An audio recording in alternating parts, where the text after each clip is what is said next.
Время покончить с этим.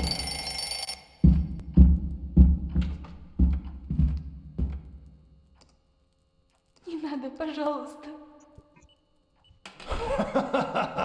Думаешь, я этого Я хотел? ни в чем не виновата. Я знаю.